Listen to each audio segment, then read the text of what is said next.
नमस्कार। सबसे पहले तो मैं आप सभी का आभार व्यक्त करता हूं जो आप हमारी आवाज़ सुनने यहाँ पधारे हैं। हम पिछली 2 तारीख से लगातार प्रोटेस्ट पर बैठे हुए हैं। हमारी मात्र 4 सूत्री मांगे थी और जो बहुत ही जायज़ मांगे थी।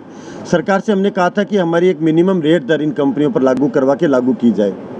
दूसरी हमारी मांग थी जो प्राइवेट गाड़ियाँ, निजी वाहन जो व्यवसायीकरण के अंदर उपयोग हो रहे हैं, इन पर तुरंत प्रभाव से रोक लगाई जाए।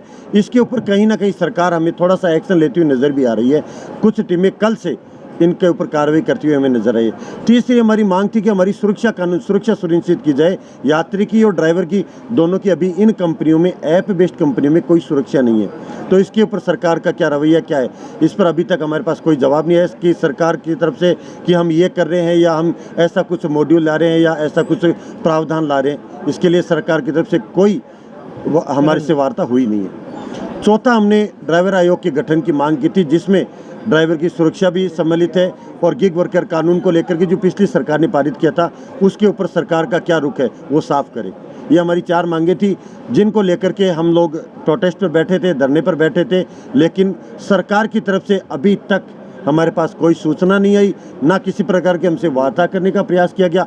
अब हम जो शांतिप्रिय तरीके से बैठे थे, अब हमारे ड्राइवरों की सीमा है वो शांति की ख़त्म हो चुकी है। अब हम सड़कों पर उतरेंगे और जगह जगह हम चक्का जाम करेंगे और हम हमारा आक्रोश व्यक्त करेंगे।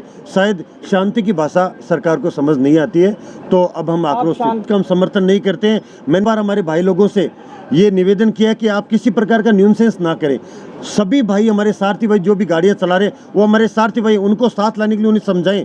लेकिन क्या होता है साहब, भीड़ का नाम नहीं होता है। कुछ भाई लोगों की पीड़ा इतनी उग्रता की चली जाती है कि उन्हीं भाइयों के साथ समझाने के साथ में धक्का मुक्की हो जाती है और मारपीट तक उतर जाते हैं। मैं इस चीज़ का समर्थन नहीं करता हूं। आपके माध्यम से मैं तमाम सारथी भाइयों को चेता देना चाहता हूं कि किसी सारथी भाई के साथ, किसी सवारी के साथ किसी प्रकार का दुर्व्यवहार ना करें। यह हमारी मांगों में या हमारे हितों में नहीं है, ना ही हम इसका समर्थन करते हैं। आपस में कंपटीशन कर रही है कि इसके पास मार्केट आ जाए, उसके पास मार्केट आ जाए, क्योंकि इन कंपनियों का 2.5 लाख करोड़ रुपए इन्होंने इन्वेस्टमेंट उठा रखी है और वो उनको रिटर्न देना चाहते हैं 10 लाख करोड़ रुपए की, जबकि 25 लाख करोड़ रुपए की लागत पूरे भारत में ड्राइवरों की लगी हुई है। इन्वेस्टमेंट उनकी है, मालिक उसके वो हैं। ये कंपनी उनको गुलाम बना रही है, जबकि राज्य सरकार का किराया निर्धारण, गिग वर्कर का कानून, एक्ट और डिमांड सप्लाई की कंट्रोलिंग पॉलिसी राज्य सरकारों के पास में है। केंद्र सरकारों ने गाइडलाइन तय कर रखी है, तो उसको निर्धारित क्यों नहीं कर रही है? अंतरराष्ट्रीय दबाव में आके क्यों इनको खुली छूट दे रखी है? इस तरह से डिमांड सप्लाई को, एफडीआई की कंट्रोलिंग को, ये सारी चीजें इसमें जुड़ी हुई हैं। क्यों नहीं उसको लागू कर रहे हैं? कहीं ना कहीं साठगांठ है फिर सरकार की, नहीं करना चाहते। वो कानून बना हुआ है,